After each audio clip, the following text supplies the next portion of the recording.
Terima kasih Anda masih bersama kami di Pro 3 RRI Jaringan Berita Nasional. Selamat sore dan salam jumpa. Ada yang baru saja bergabung bersama kami di tengah aktivitas Anda pada sore hari ini. Senang sekali kami bisa menyapa Anda.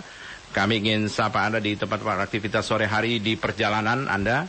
Saat ini di tengah kemacetan mungkin Anda bisa dengarkan terus informasi lewat Pro 3 RRI Jaringan Berita Nasional. Saya Maulana Isnarto dan setiap hari Rabu sore setelah Warta Berita pukul 17 waktu Indonesia Barat kami hadir di dalam Sudut Istana.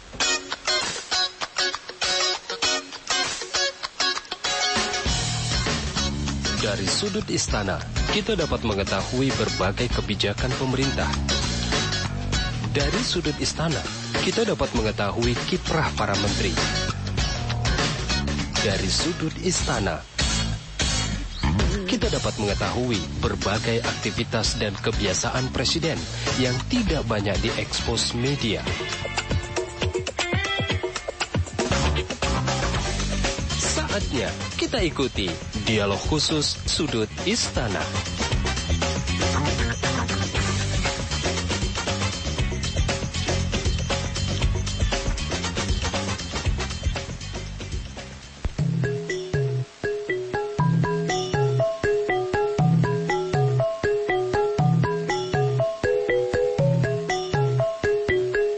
Catatan kecil di balik blusukan. Presiden Jokowi selalu antusias kalau kunjungan kerja ke Jawa Timur karena selalu menemui hal-hal yang lucu.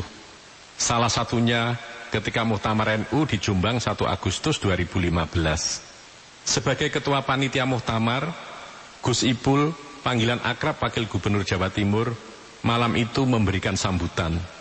Dan Presiden pun menyimak dengan seksama. Bapak Presiden, Muktamar ini diikuti oleh hadirin dan hadirat. Hadirin adalah para peserta yang ada di ruangan ini.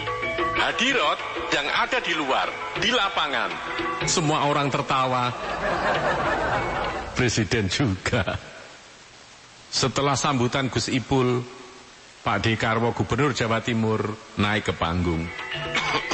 Bapak Presiden, kalau tadi Mas Saifullah Yusuf salah-salah kata, mohon dimaafkan. Sebagai Wakil Gubernur, saya bisa kontrol dia. Tapi sebagai IGGI, saya tidak bisa kontrol. Presiden menyimak dengan seksama. Saya membayangkan IGGI adalah lembaga donor dari Belanda yang pernah membantu Indonesia. Bapak Presiden, IGGI itu adalah Ikatan Gus-Gus Indonesia. Sekali lagi, semua orang tertawa. Presiden juga. Sopo sing gelem tak dongengi. Soekardi Rinakit.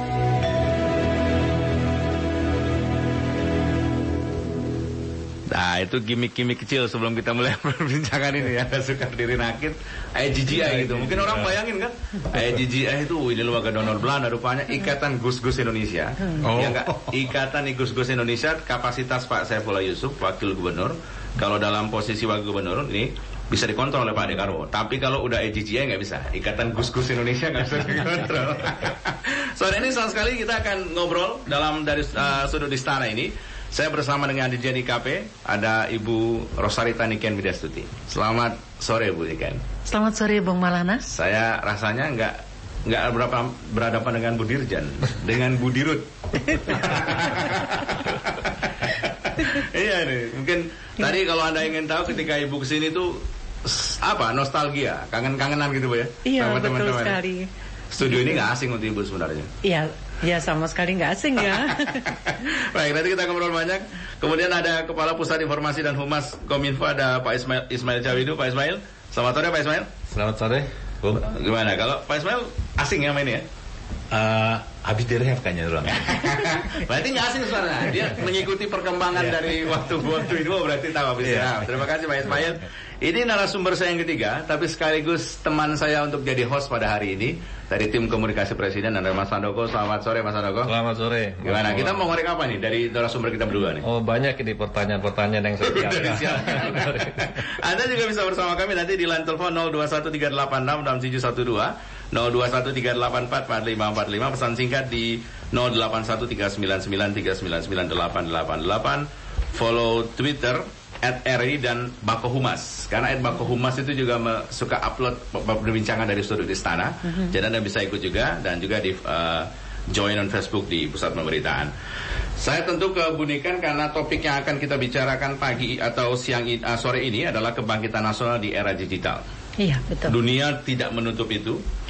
Kebangkitan nasional dilihat dari sisi informasi sebagai instrumen kebangkitan nasional. Menariknya adalah apa untungnya informasi itu, apa peruntukan informasi untuk Indonesia as a state sebagai negara, Bunikan? Sangat penting sekali ya. Bahkan ada pepatah, siapa menguasai informasi maka dia akan menguasai dunia. Sampai sedemikian pentingnya informasi itu bagi suatu negara. Maka banyak negara-negara seperti di Barat, seperti di Amerika, kemudian di Inggris dan lain sebagainya, menempatkan pengelolaan informasi ini menjadi sesuatu yang sangat penting di negaranya. Di Amerika misalnya, lembaga-lembaga yang menangani informasi itu mereka mendapatkan anggaran yang unlimited. Artinya apapun yang digunakan untuk nation branding bagi mereka, baik itu untuk internal maupun untuk eksternal, itu dikelola dengan sangat luar biasa. Katakanlah melalui radio-radio, misalnya VOA ataupun BBC dan lain sebagainya.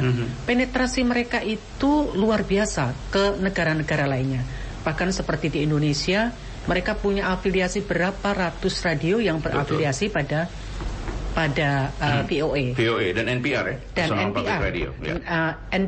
NPR sendiri di Amerika itu jumlahnya lebih dari 900 radio jaringan. Jadi kalau seperti RRI ini kita kan memiliki jumlah 92 ya. Tetapi kalau NPR 900 lebih cabangnya NPR di Amerika. Artinya informasi dari pemerintah, dari negara itu dipastikan sampai ke rakyat. Jadi tidak ada informasi yang terpenggal di tengah atau hilang begitu saja. Nah, inilah dalam momen kebangkitan nasional, informasi baik itu tentunya dari eksekutif pemerintah, legislatif, yudikatif maupun dari publik, ini betul-betul harus terdiseminasikan ke bawah. Dan itu sesuai dengan pertemuan Bapak Presiden beberapa waktu yang lalu ya, Februari lalu. Beliau mengatakan bahwa informasi ini harus secepatnya sampai ke rakyat. Jadi tugas dari government public relation itu internal Indonesia memberikan informasi. Karena apa? Karena memang penyampaian informasi itu adalah hak asasi manusia. Berdasarkan Undang-Undang Dasar nomor pasal 28 huruf F, bahwa seluruh masyarakat Indonesia itu berhak untuk melakukan komunikasi dan mendapatkan informasi. Itu harus digarisbawahi bahwa informasi itu adalah hak setiap warga negara. Iya, betul sekali. Itu dia. Nah, karena itu sejak dulu di RRI ya, dulunya belum dulu banget. Rasanya masih di RRI. Ya. Beberapa bulan yang lalu lah. Beberapa bulan yang lalu. Tapi sampai kapanpun bahwa negara itu harus memastikan informasi itu sampai kepada rakyat. Bahwa informasi itu perlu dengan strategi komunikasi atau strategi penyampaian informasi yang beraneka ragam, itu iya. Karena penduduk Indonesia ini kan heterogen. Heterogen dalam demografi, dalam geografi, dalam psikografi. Jadi untuk 30% masyarakat Indonesia yang netizen, penetrasi internet itu kan sekitar 30%. Itu perlu menggunakan media-media baru seperti internet, digital, media sosial, online dan sebagainya. Tapi jangan lupa bahwa masih ada 70% penduduk Indonesia yang masih menggunakan cara konvensional melalui radio, melalui televisi, melalui media cetak, bahkan melalui media tatap muka. Nah, ini karena itu Indonesia itu perlu menyusun kembali sistem komunikasi atau sistem informasi yang ada di Indonesia. Jadi sumber-sumber informasi ini harus bisa ada media dalam hal ini ada sinergitas ya. Misalnya ini Kementerian Kominfo, perlu ada sinergitas dengan dinas-dinas Kominfo yang ada di daerah. Ini supaya apa? Supaya informasi mengenai kebijakan-kebijakan pemerintah, adanya aturan-aturan baru, itu bisa sampai ke rakyat di lapisan dinas, terbawah pun bisa sampai gitu ya.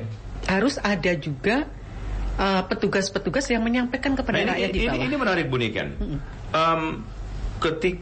Ketika itu Ibu Niken masih di Dirut sih, dan waktu nemenin saya wawancara sama Pak Jokowi. Pak Jokowi itu bilang gini, satu hal yang menjadi PR Pak Presiden adalah dia mengakui kadang-kadang apa yang disampaikan dan instruksikan dari istana itu nggak sama ditangkap oleh kepala daerah, sehingga muncul pada saat itu agak kesel ngomongnya, 293 triliun uang masih diendapkan saja di bank daerah. Saya agak marah itu, kan gitu. Padahal sudah instruksi. Nah, untuk informasi ini apakah masih begitu frame-nya bahwa ketika info pusat itu bukan milik daerah? Pusat ya pusat aja. Iya, karena tidak ada jalur langsung ya. Jadi karena itu memang perlu adanya pola komunikasi yang langsung dari pemerintah pusat ke pemerintah daerah. Bahkan sampai ke kecamatan sampai ke desa-desa. Karena di desa itu kan butuh informasi. Betul. Bagaimana mengelola dana desa? Kalau tidak ada informasi, mereka diberi dana misalnya 1 M per satu desa ya. Per satu desa. Untuk apa anggaran itu? Salah-salah nanti mereka ya kalau tidak terserap ya salah dalam hal administrasi. Itu salah satu contoh. Itu contoh kecil dari informasi yang harus sampai ke bawah. Itu tadi bahwa poin pertama, informasi itu adalah hak semua warga negara dan harus disampaikan dengan mekanisme dan sistem yang ada sebenarnya. Harusnya bisa sampai. Tapi tadi Ibu Niken, Pak Ismail sudah nyinggung soal menggunakan teknologi media baru, internet. Kalau Google menyampaikan kemarin ketemu dengan Jason Google Indonesia mengatakan pengguna internet Indonesia itu sekitar 80 juta. 93 juta. Google mencatat seperti itu. Artinya nggak sampai 100 juta. Jadi maka tidak boleh lupa dengan orang-orang yang masih menikmati informasi secara konvensional, Pak. Ketika kita bicara soal kebangkitan nasional di era digital, artinya bahwa digital akan menjadi instrumen paling depan untuk bisa memberikan informasi, memberikan rasa kebangkitan dan sebagainya. Bagaimana aplikasinya, Pak Ismail? Untuk aplikasinya gini. Ada 7 masalah yang meliputi atau tantangan di dalam menghadapi e-commerce atau digital ini. Salah satunya adalah infrastruktur. Nah, artinya gini, kalau kita menyebutkan jumlah pengguna internet di Indonesia sekarang ini ada 93 juta. Dengan jumlah handphone yang beredar itu ada 320 juta. Melebihi jumlah penduduk 254 juta. Karena satu orang bisa pakai 2 sampai 3 kan gitu. Iya, betul. Tetapi dari 93 juta pun yang terhubung dengan internet itu ada 54% adalah anak muda. Anak muda. Yang perilaku cara menggunakannya kan sangat dinamis sekali. Betul. Euforia dan sebagainya, sangat konsumtif. Kalau bahasanya orang media, anak muda pakai media itu radikal. Liar. Gitu ya. Artinya gini, dengan jumlah yang tersambung dengan internet pun itu sampai hari ini belum maksimal penggunanya, karena sangat konsumtif.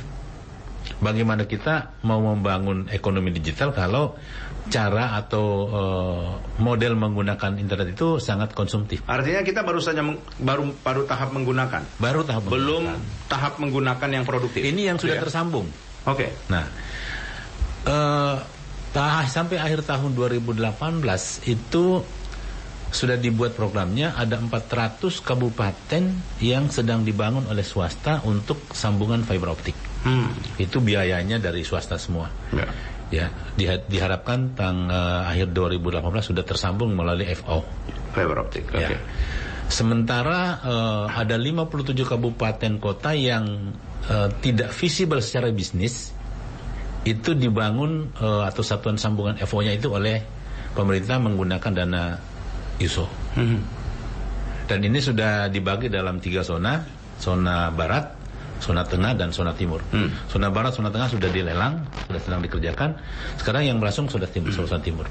Karena fiber optiknya ada yang melalui laut, ada yang melalui darat. Ya. Medannya sangat. Artinya memang yang akan dikembangkan dengan digitalisasi adalah ekonomi. Ya. Maka yang megang ekonomi di Indonesia, kata Pak Agus Muharram, gitu ya, kata Sesmenkop itu, 98% penopang ekonomi Indonesia itu adalah UMKM, Pak. Ya, betul. Jadi kalau kembali ke bicara soal e-commerce, kita Pak Menteri suka membagi ada 3. Yang pertama yang startup, yang kedua yang UKM, yang ketiga sudah established. Oke. Nah, yang UMKM ini dia menyumbang sekarang ini ya, ada 56 juta UMKM. Ya, baru kurang dari 8% yang tersambung dengan internet. Iya. Potensinya sangat luar biasa. Dia menyumbang 56% kepada GDP. Artinya kalau dia tersambung dengan internet, itu luar biasa.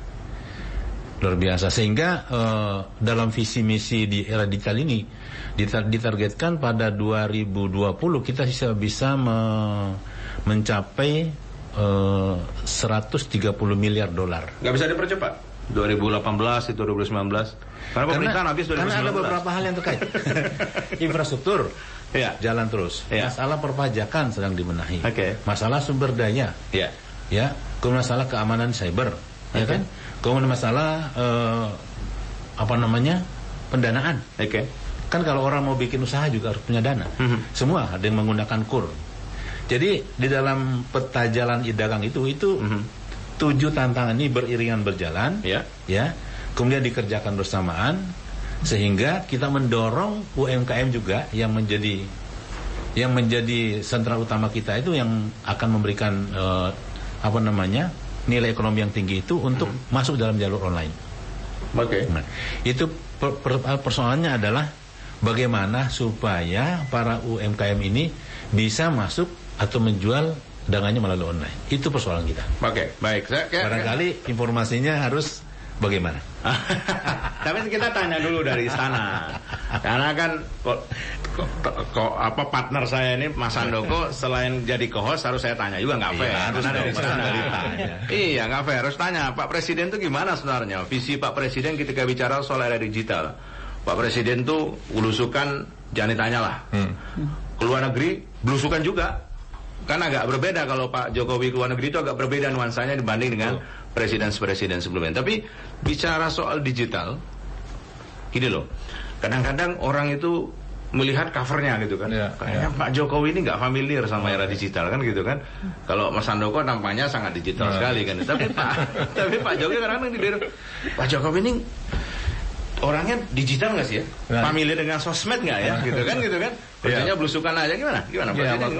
Pak Jokowi itu sangat digital justru karena mulai dari beliau seorang wali kota itu beliau sudah memanfaatkan sosial media untuk berinteraksi dengan masyarakatnya dan itu diteruskan. Mungkin lebih senior dibanding Ridwan Kamil dan Ganjar Pranowo ya? Ya mungkin lebih senior. Iya. Dan tipikal Pak Jokowi itu hampir sama dengan Obama dan Perdana Menteri Inggris. Bahwa David Cameron. Mereka itu sangat memanfaatkan sosial media, teknologi digital untuk menyerap aspirasi rakyat, untuk melihat apa sih yang telah terjadi gitu. Nah, dia jadi bisa mengambil itu sebagai salah satu masukan. Gitu. Nah, visi beliau untuk digital Indonesia sangat sederhana. Cuman pelaksanaan yang tidak sederhana karena itu perlu kerja keras. Visinya hanya Pak Jokowi ingin melakukan terobosan-terobosan di ekonomi digital sehingga masyarakat Indonesia tidak saja dilihat sebagai pasar, tapi juga bisa sebagai produsen dari digital. Seperti yang Pak Ismail bilang, kalau sekarang mungkin masih sebagian besar kita adalah pasar. Nah, ini yang akan merubah oleh Pak Jokowi dengan bantuan Ibu Niken dan tim untuk merubah bagaimana ada terobosan-terobosan. Saya ingat Pak Jokowi pada saat memberikan arahan ke semua menteri, dia bilang bahwa menteri itu perlu punya kecerdasan jalanan. Apa itu? Kecerdasan jalanan. Kecerdasan jalanan itu terobosan itu. Jadi yang dibutuhkan Pak Jokowi itu terobosan, hasilnya apa? Presiden kita ini orientasinya hasil kayaknya.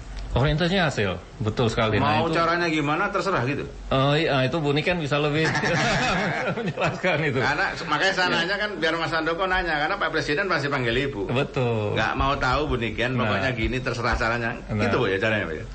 Iya, tadi disampaikan oleh Pak Handoko bahwa Bapak Presiden ini memang sangat familiar menggunakan media-media sosial ya. Tetapi lebih banyak sebetulnya untuk memonitor apa sih yang diinginkan oleh rakyat, apa yang dibutuhkan oleh rakyat. Kemudian dari para menteri ini, apakah sudah melakukan kegiatan-kegiatan yang dibutuhkan oleh rakyat. Jadi kegiatan ataupun program-program itu tidak sekedar melaksanakan apa yang sudah ada di RKKL begitu ya. Tapi selalu harus diukur manfaat atau outcome dari rakyat. Apakah rakyat memang butuh program itu? Kalau tidak butuh program itu ya buat program yang memang rakyat butuh. Jadi orientasi semuanya itu kepada rakyat. Jadi bukan hanya Kementerian IA membuat program karena tahun-tahun lalu programnya seperti itu. Nah, beliau itu bahkan memonitor sampai siapa yang berperan dalam program itu, nomor HP-nya. Sampai ke nomor HP dari. Nanti dia telepon sendiri? Iya, beliau bisa langsung telepon, bisa langsung monitor. Nggak peduli strata ya? Iya. Langsung aja, misalnya kalau Pak Ismail atau Ibu gitu, kalau nggak perform dia telepon langsung. Iya, misalnya ada sesuatu yang stuck. Rakyat butuh kok, pemerintah tidak memenuhi kebutuhan dari rakyat. Kecuali memang ada argumentasi misalnya perlu disiapkan infrastruktur dulu, perlu langkah-langkah ini dulu. Tapi kalau ini sudah, kok tidak jalan, gitu. Yang menariknya, Pak Jokowi juga menggunakan Twitter. Kalau presiden yang dulu Twitter itu tunggal nggak berani dikomentari. Tapi kalau Pak Jokowi itu ada yang berani komentari dia. Anaknya sendiri. Iya. Pas Kesang itu, Pak kalau cari ke apa namanya? Cebong jangan di Papua sini dong. Nah, itu menarik tuh. Itu menariknya Pak Jokowi menggunakan sosial media. Anda bisa bersama kami sekarang, line telepon saya buka 0213866712 3844545. Sekali lagi 0213866712 3844545. Itu line telepon yang saya buka mulai saat ini di Sudut Istana. Pak Ismail, e-commerce itu menarik dikomentari karena Pak JK pernah ngomong dalam pertemuan saudagar Muhammadiyah di Ritz Hotel di Yogyakarta, kalau Indonesia terhubung dengan internet dan e-commerce sebagai instrumen utamanya, bicara masyarakat ekonomi ASEAN kita sudah selesaikan 70% karena 47% pasar ASEAN akan kita kuasai. Itu kalau ini yang ngomongkan Wapres, artinya kadang-kadang ada instruksinya dikit kalau Wapres itu ngomong gitu kan gitu. Walaupun tadi dibilang infrastruktur belum siap kan gitu. Itu gimana menanggapi soal itu? Betul, karena sudah ditetapkan visi e-commerce kita itu bahwa Indonesia pada 2020 akan dijadikan sebagai negara terbesar, negara digital ekonomi terbesar di kawasan ini. Itu sudah visi. Bagaimana cara mencapainya tadi itu? Sudah disusun ada 7 tantangan, kemudian ada 31 inisiatif yang harus dikerjakan bersamaan. Dan ini dikerjakan oleh 8 kementerian dan lembaga. 8 kementerian? Iya. Menteri Kominfo, BPKM, Menteri Perdagangan, Menteri Sumber Daya, ada 8 kementerian yang terlibat dalam ini. Harus sama-sama mengerjakannya secara bersamaan. Pak Ismail, saya boleh bertanya di situ, menarik sekali. Dari 1,5 tahun ini apa Pak hasil yang sudah bisa dikomunikasikan? Hasil apanya? Hasil dari kegiatan itu Pak, untuk yang bisa benar-benar rakyat merasakan dari peta jalan e-commerce tadi gitu ya. Kalau dari sisi Kominfo yang pasti broadband plan yang sudah dikerjakan sekarang itu, kita sudah bekerja sama dengan seluruh operator untuk menggelar yang namanya 4G. Dan pada saat itu Presiden meresmikan bahwa 4G adalah untuk ekonomi digital. Yang di Monumen Nasional? Iya, bukan yang di Museum Gajah. Iya, Museum Gajah. Nah, itu artinya apa? Dengan adanya digelar itu 4G, itu maka kecepatan data itu sangat membantu dalam percepatan perdagangan. Single frekuensi? Ya, 4G-nya? di 1800. Frekuensi 1800. Ini kan sekarang di Indonesia kan masih ada, di 2G juga masih ada, 3G juga masih ada, sekarang 4G ada. Dan ini seluruh kota-kota besar Indonesia sudah terhubung dengan itu. Itu yang nyata itu. Nah, sementara yang lain yang sedang kita kerjakan adalah tadi itu. Kita sudah menggelar untuk lelang pelaksanaan pembangunan broadband plan untuk daerah 57 kabupaten yang tidak bisa dikerjakan atau tidak visible dengan bisnis. Karena kalau operator yang menggelar itu nggak nguntung dagangnya, sehingga itu dibangunlah dengan menggunakan dana USOP. Oke, itu ya. Bu, ini kan tadi sudah kita bahas soal di bagaimana di internal kita. Iya. Terus national branding kita gimana di luar negeri? Sebentar, saya ingin menambahkan apa yang disampaikan Pak Ismail ya. Selain e-commerce, sekarang ini juga pemerintah sudah menyediakan aplikasi-aplikasi untuk para petani. Ada e-harga. Jadi kalau RRI kan setiap hari menyiarkan harga kebutuhan pokok itu ya, betul. Dan komoditas terpenting.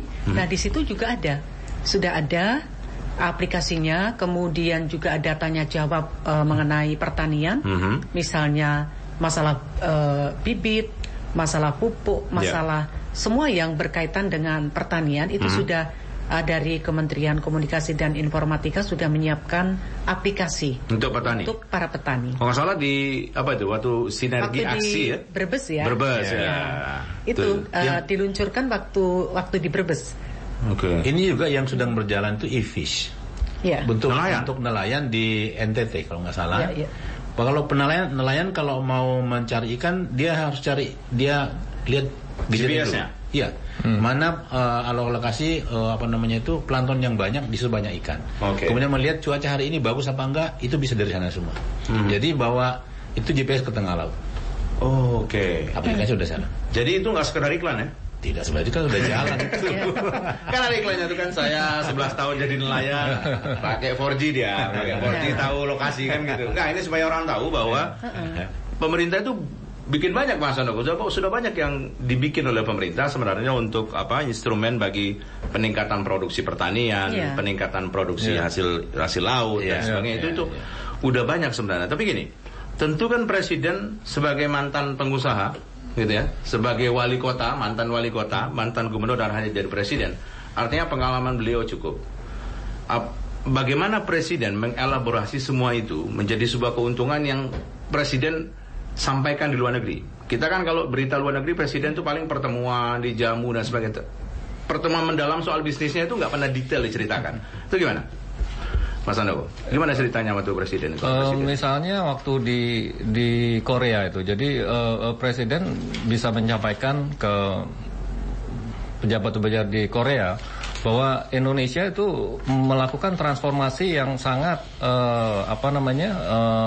welcome atau sangat mengundang investor-investor asing untuk bisa lebih banyak berinvestasi di Indonesia, dan itu sangat disambut baik oleh. Itu benar, 534 triliun presiden berhasil akan bawa ke Indonesia dari Korea. Dari Korea ya, itu sesuatu yang sudah di media, dan itu sudah karena presiden tidak mau kalau hanya intend to invest misalnya, hanya itu kan bisa orang bilang saya mau invest. Ya udah silakan. Tapi ini yang dibawa ke sini adalah udah yang hasil real gitu, yang akan dilaksanakan, bukan hanya ingin. Iya. Jadi kan isu-isu begini untuk media massa itu menarik nggak ya? Saya kira menarik ya.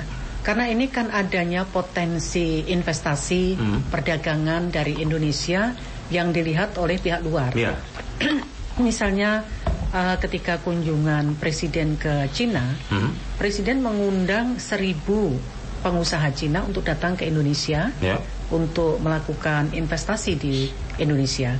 Juga ke negara-negara yang lain itu selalu mengundang kadinnya negara tersebut itu untuk datang ke Indonesia melihat peluang Indonesia. Tetapi memang tanggapan misalnya ketika Jepang ya, di Jepang atau di beberapa negara, mereka melihat kemudian memantau media-media di Indonesia yang mereka komplain itu, mereka agak takut datang ke Indonesia. Adanya kekerasan, mereka takut sekali. Kok televisinya tuh kayak televisi ini cerminnya itu kok Indonesia tuh mengerikan ya? ya konflik, mengerikan, betul. pembunuhan, ini yang membuat. Sama kayak koran juga, headline jarang tuh headline kalau bicara e-commerce. E-commerce sama jadi headline, Mbak. Yang jadi headline itu pasti pembunuhan 14 orang. Iya. Iya, Bu ya? Ya, kita harus fair juga ngatain. Ini baru saja saya ketemu ya beberapa wartawan dari luar negeri. Tadi juga wartawan dari ada lebih dari 10 wartawan. Dari Korea tadi datang. Mereka melihat media di Indonesia, televisi di Indonesia itu agak kok isinya kekerasan, kok pembunuhan seperti itu. Betul. Nah, padahal kalau di luar negeri, misalnya seperti Thailand itu misalnya ada pembunuhan di Thailand, semua media tidak bakal mengungkap tidak jor-joran, jadi memberitakannya tapi sekedar data, tapi tidak diulang. Yang ini sesungguhnya dampak internal, bisa imitasi masyarakat yang misalnya menemui satu masalah, kemudian karena mindset mind mereka itu sudah dimasuki masalah kekerasan, konflik dan lain sebagainya.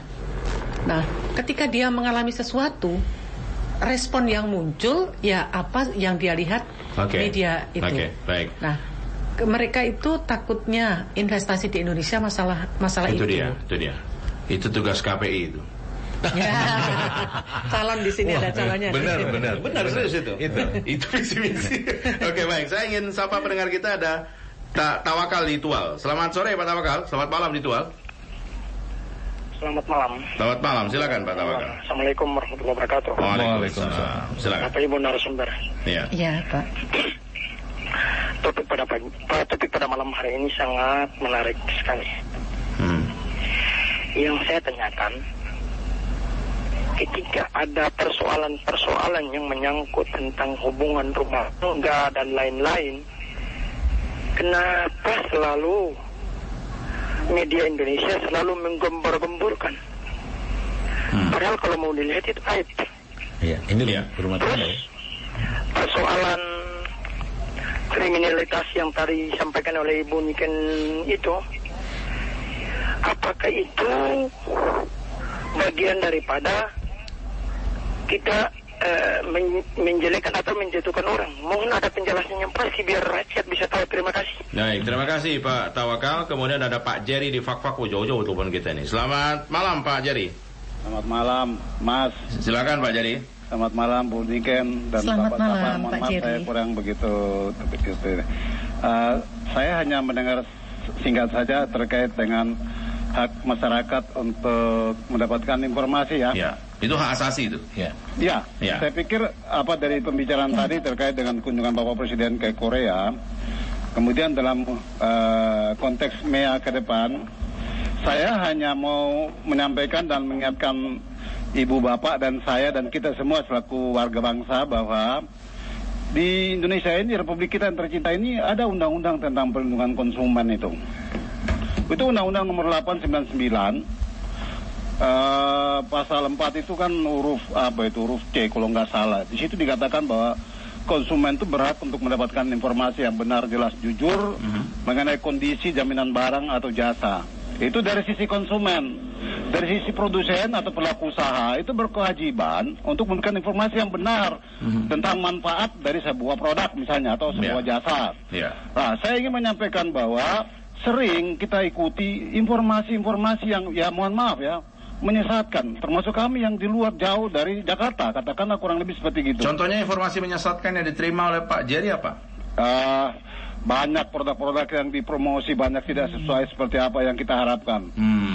Ini ambil contoh saja, nggak usah jauh-jauh lah, terkait dengan teknologi informasi, penggunaan fasilitas internet misalnya.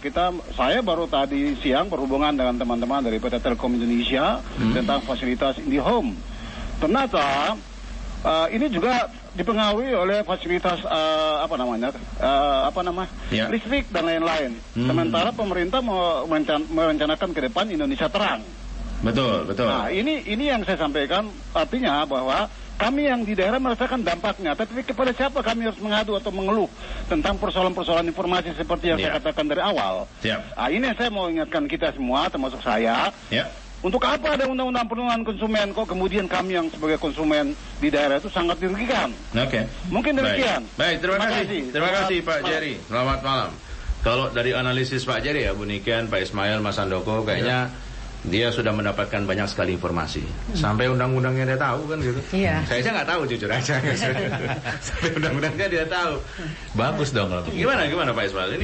Ini yang disampaikan Pak Jerry dan Pak Tawakal itu. Ya, dua-duanya tadi bicara soal informasi yang ada, kemudian soal tadi hak konsumen, e-commerce dan sebagainya. Kan online, Pak. Salah satu kelemahan e-commerce adalah tidak ada interaksi, kita bisa pegang barang. Kan penyeludupan barang, obat-obatan terlarang menurut Pak Roy Sparingga juga ditemukan lewat e-commerce juga. Nah, ini ada konsekuensi dari sebuah teknologi sebenarnya, maksud saya begitu. Jadi Pak. gini, pertama dulu soal tadi hak mendapatkan informasi. Itu kan sudah diatur dalam Undang-Undang Nomor 14 2008 tentang keterbukaan informasi publik. Jadi kalau misalnya ada masyarakat yang merasa dirugikan dengan informasi yang diterima tidak sesuai dengan kenyataan, dia bisa komplain. Silahkan komplain kepada siapa yang memberikan informasi tersebut. Gak komplainnya kemana? Kalau kayak tadi fasilitas dari Telkom, Minihome, mereka nggak sesuai dengan janjinya. Mestinya Telkom itu punya PPID. Nah, itu PPID karena dia lembaga badan publik yang menyelenggarakan kegiatan dengan menggunakan dana dari publik. Mestinya dia bisa menjawab itu. Punya hak untuk bertanya tentang apa saja, bagaimana, bahkan sampai kepada pendanaannya pun dia bisa tahu.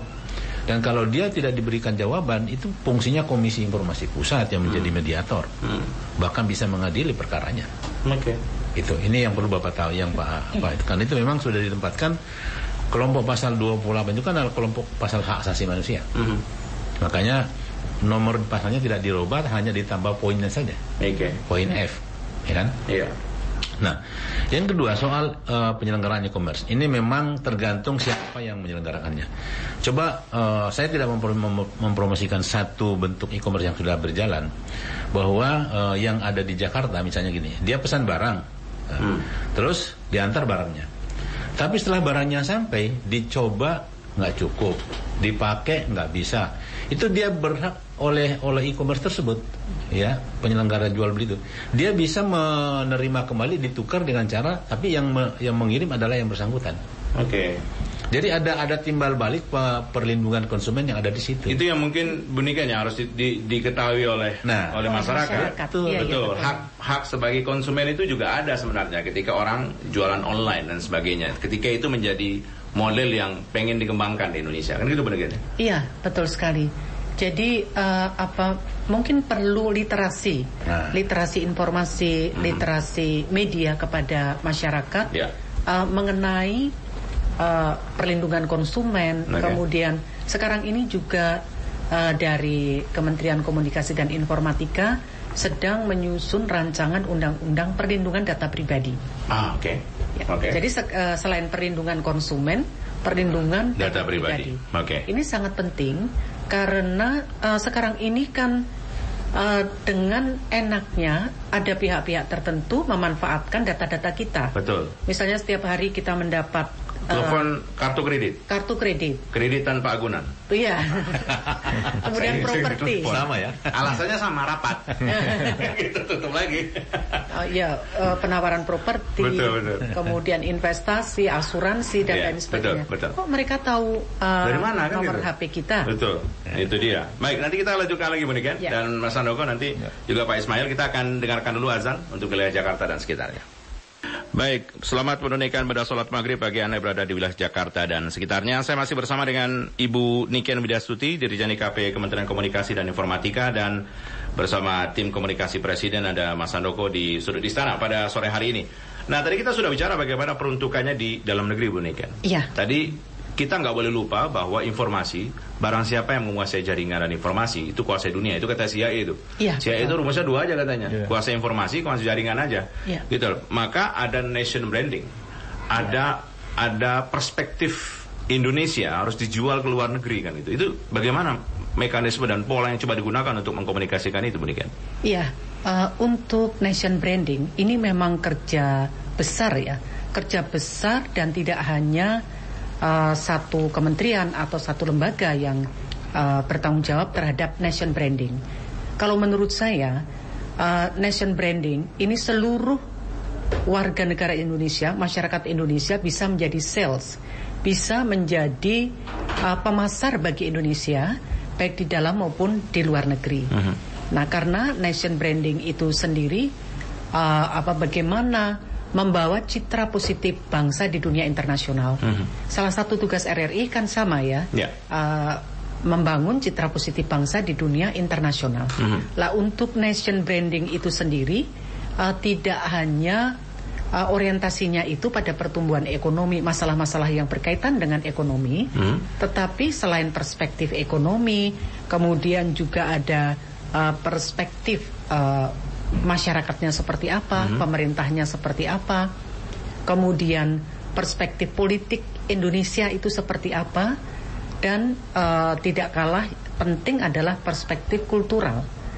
Nah, dari semua perspektif itu lebih yang kita tampilkan mengenai Indonesia itu perlu ada satu identitas yang kita naikkan ke tingkat internasional.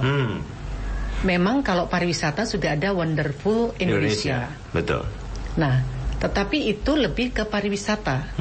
Nah, untuk yang lainnya, karena masalah nation branding itu kan menyangkut ya pariwisata, masalah budaya, kemudian masalah investasi, peluang investasi, kemudian ekspor impor dan lain sebagainya. Kan Pak Jokowi waktu di Cina tuh udah langsung tuh, kayaknya Mas Handoko ya, waktu pertama kali G20 itu kan, langsung poros maritim dunia.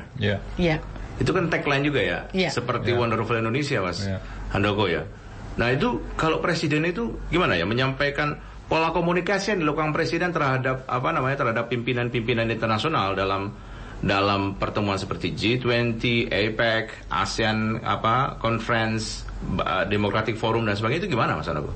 Ya, itu dilihat dari kepentingan, kalau bilateral ya tentu saja kepentingan masing-masing negara dan bagaimana dua negara ini bisa saling meningkatkan kerjasama terutama ekonomi, karena fokus presiden juga ekonomi ya? Tapi presiden sangat fokus juga ke nation branding ini, karena saya ingat Bapak pernah bilang bahwa musuh kita bukan di dalam, tapi musuh kita di luar.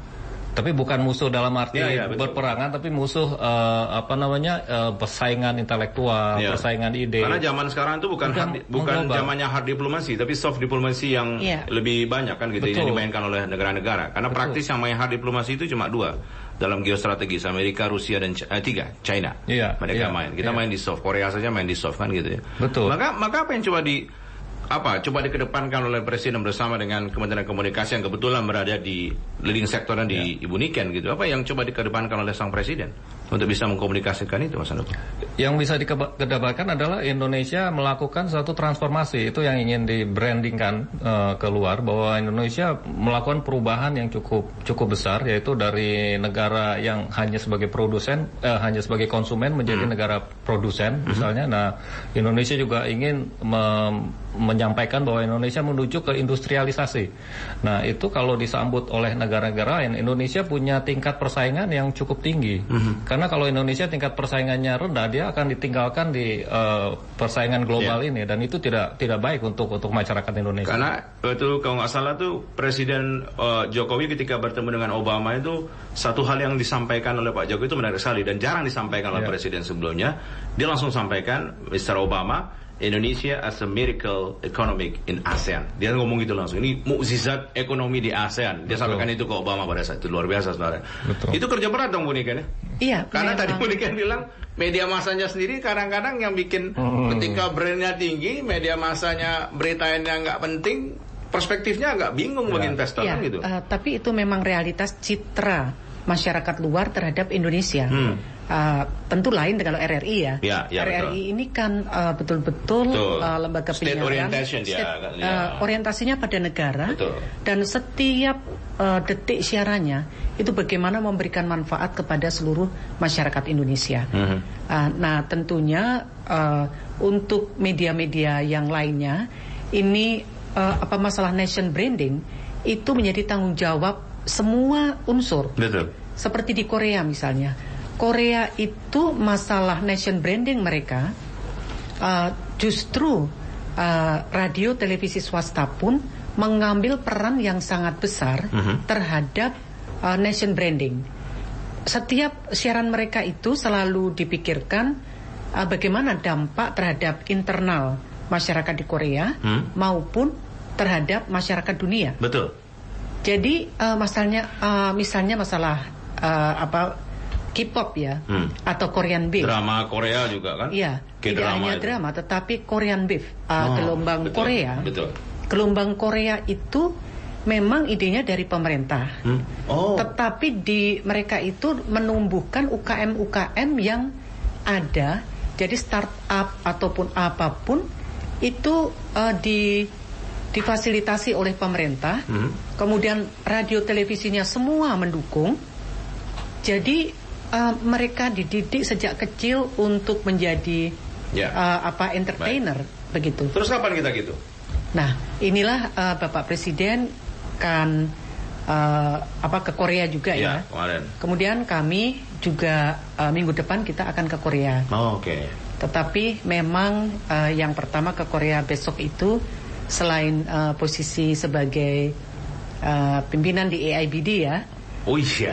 Karena ada acara Asia Media Summit. Betul. Asia Media Summit menjadi pembicara di sana, juga membuka acara Asia Media Summit. Ya. Juga saya manfaatkan untuk nation branding nih. Iya, nation branding. Itu dia, mantap. Nation branding karena kan akan dihadiri sekitar 600 CEO radio TV dunia ya. Di dunia. Karena juga akan mengundang menteri-menteri dari berbagai negara di Asia Media Summit. Nah, kesempatan seperti ini kemarin juga di Beijing. Betul.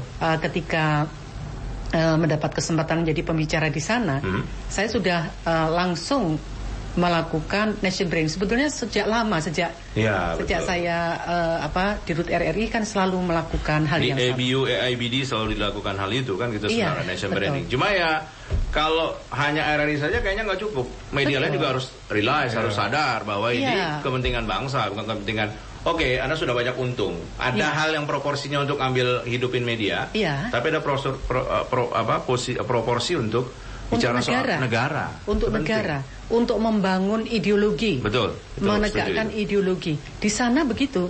Jadi semua radio televisi itu mempunyai kewajiban untuk menjaga ideologi negara mereka. Betul. Itu yang harus dilakukan. Harapan kami kepada KPI nih.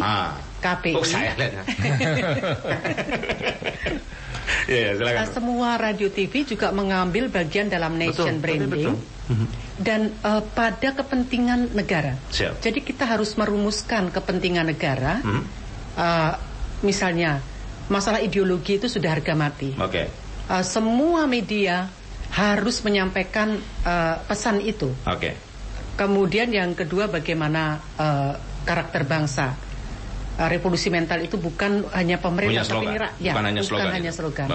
Masalah ekonomi, masalah pertahanan keamanan. Jadi kita perlu merumuskan kepentingan nasional. Itu harusnya frame lembaga penyiaran publik yang harus diintegrasikan ke lembaga penyiaran lainnya di Indonesia. Betul. Itu yang harus dilakukan. Waktu kita udah habis, Mas Ando. Oke, silakan. Gak apa-apa, tapi ini pesan bagus sekali untuk masyarakat. Media mungkin bisa bikin apapun, tetapi publik yang tercerdaskan akan bisa memilih media mana yang penting untuk negara. Itu yang harus dilakukan. Terima kasih Bu Niken sudah hadir dalam Sudut Istana, juga Mas Handoko. Terima kasih, mudah-mudahan bermanfaat. Terima kasih pendengar yang sudah sampaikan tanggapan lewat telepon maupun SMS, Twitter dan juga Facebook. Kita akhiri Sudut Istana pada sore hari ini. Pro 3, Jaringan Berita Nasional.